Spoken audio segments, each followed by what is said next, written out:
Damai sejahtera Allah yang melampaui segala akal akan memelihara hati dan pikiranmu dalam Kristus Yesus. Kita berdoa. Bapa di sorga, kami berterima kasih hari ini. Tuhan, izinkan kami kembali beribadah kepadamu. Saat ini kami mau merenungkan sebagian dari firman-Mu. Berkati dan urapi kami semuanya dengan kuasa Roh Kudus. Amin. Firman Tuhan yang menjadi renungan kita pada hari ini terambil dari Roma pasal 3 ayat 1 sampai ayat yang ke-8. Roma pasal 3 ayat 1 sampai ayat yang ke-8. Demikian firman Tuhan. Kelebihan orang Yahudi dan kesetiaan Allah. Jika demikian, apakah kelebihan orang Yahudi dan apakah gunanya sunat? Banyak sekali. Dan di dalam segala hal, pertama-tama sebab kepada merekalah dipercayakan firman Allah. Jadi bagaimana jika di antara mereka ada yang tidak setia? Dapatkah ketidaksetiaan itu membatalkan kesetiaan Allah? Sekali-kali tidak. Sebaliknya, Allah adalah benar dan semua manusia pembohong. Seperti ada tertulis, supaya engkau ternyata benar dalam segala firman-Mu dan menang jika engkau dihakimi. Tapi jika ketidakbenaran kita menunjukkan kebenaran Allah, apakah yang akan kita katakan? Tidak adilkah Allah? Aku berkata sebagai manusia, jika ia menampakkan murkanya? Sekali-kali tidak. Andai kata demikian,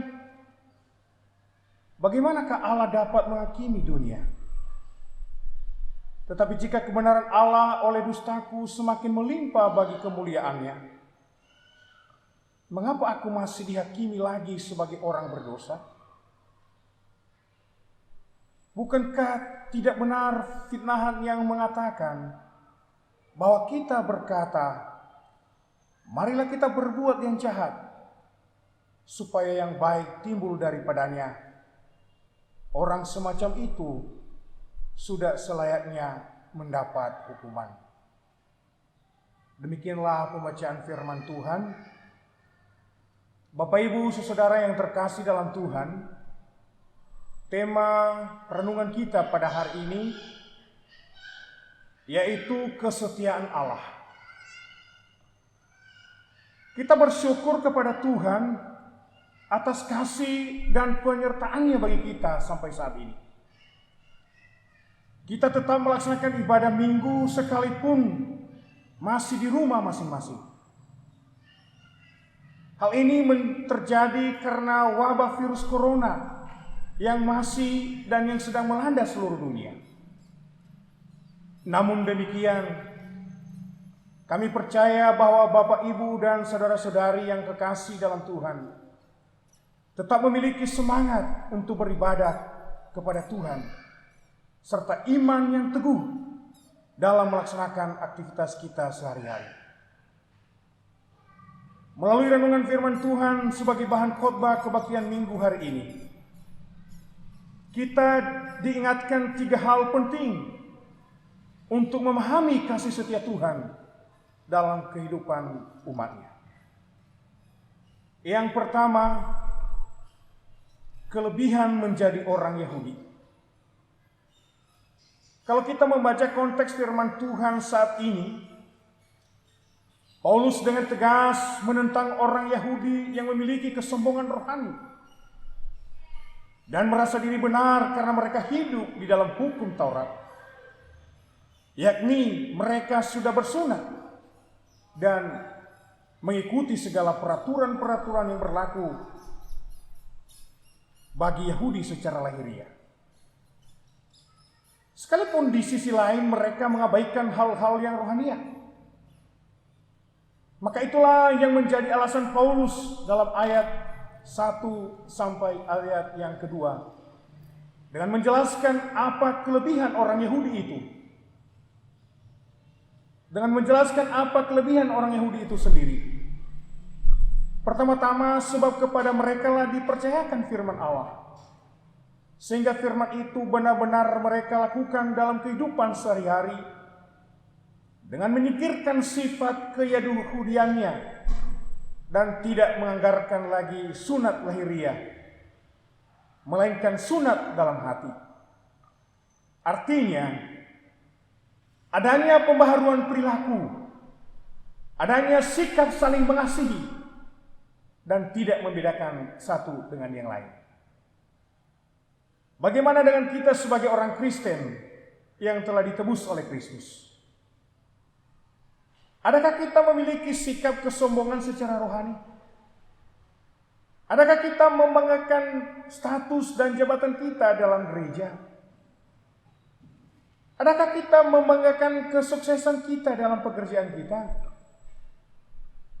Apakah kita tidak membeda-bedakan orang lain dengan status sosialnya?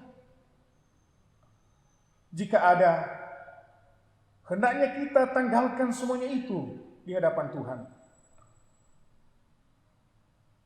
Karena Tuhan tidak menginginkan hal itu dalam diri kita sebagai orang Kristen.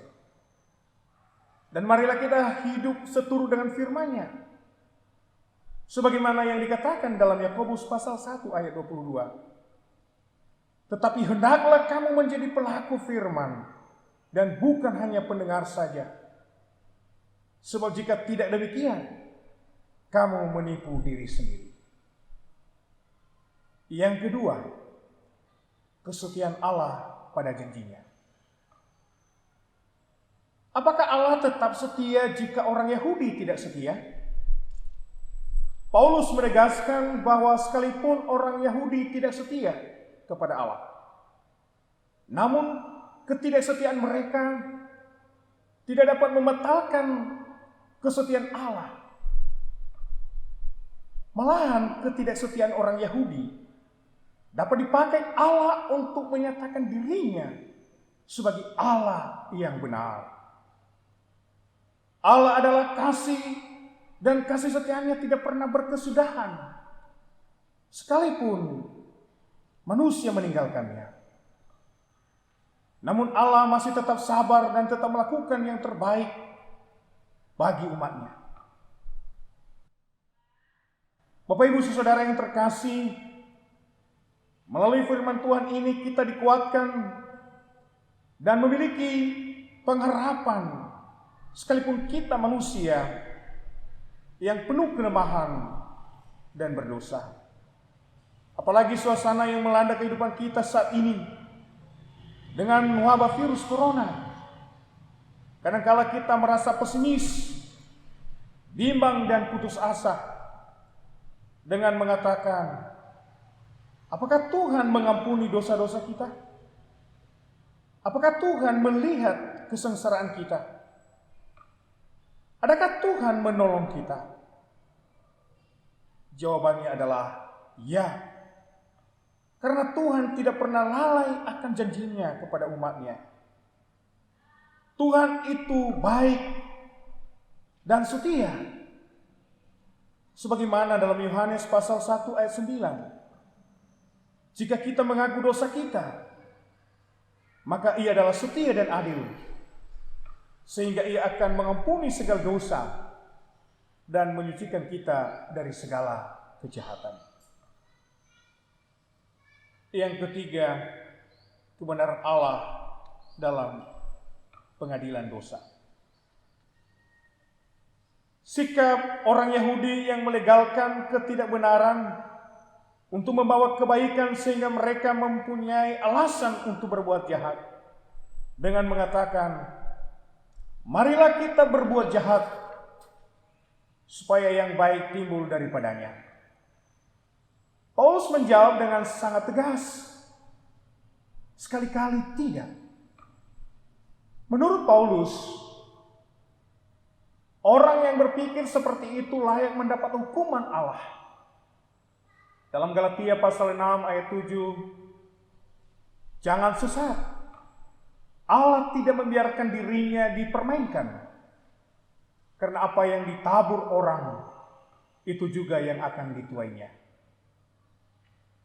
Untuk itu kita sebagai orang percaya, janganlah kita menyalahgunakan kasih setia Allah untuk hidup bebas dalam dosa.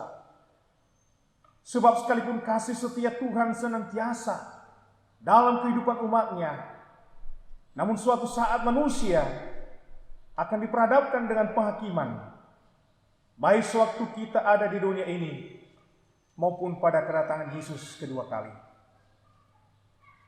Tuhan telah memerdekakan kita dari kuasa dosa, sehingga kita menjadi anaknya pewaris kerajaan sorga. Dan jangan kembali lagi kita menjadi budak dosa, hanya karena keinginan kita, hanya karena pikiran kita, hanya karena hawa nafsu kita, hanya karena tawaran dunia yang bersifat semu. Bapak Ibu saudara yang terkasih dalam Tuhan, di tengah suasana wabah virus corona ini yang sangat berdampak dalam kehidupan manusia, yang membuat kita takut, khawatir, was-was, karena virus ini cepat sekali cara penyebarannya yang membawa kepada kematian. Namun dengan kondisi itu, marilah kita mengokohkan iman dan merendahkan diri di hadapan Tuhan.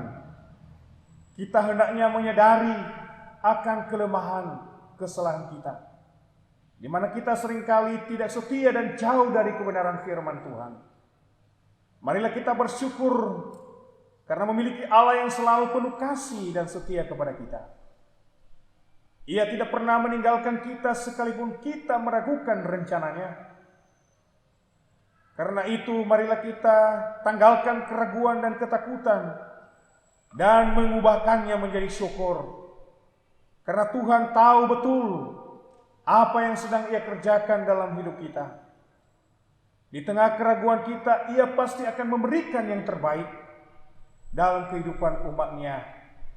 Sebagaimana dalam Roma pasal 8 ayat 28, kita tahu sekarang bahwa Allah turut bekerja dalam segala sesuatu untuk mendatangkan kebaikan bagi mereka yang mengasihi Dia, yaitu bagi mereka yang terpanggil sesuai dengan rencana Allah.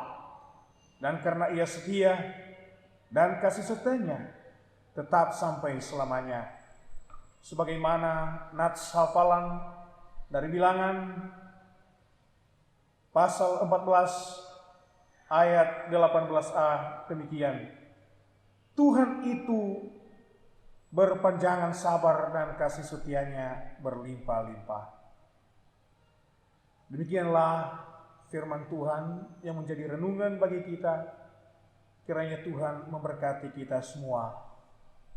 Amin. Mari kita berdoa. Allah yang Maha Kasih, kami berterima kasih. Engkau telah menyapa kami dengan firman-Mu saat ini. Dan biarlah Roh Kudus Tuhan memberkati kami, menguatkan kami, memampukan kami untuk bisa menerapkan firman Tuhan ini dalam kehidupan kami hari lepas hari. Tuntunlah kami Tuhan, dan pimpinlah langkah kami pada minggu ke depan ini. Amin.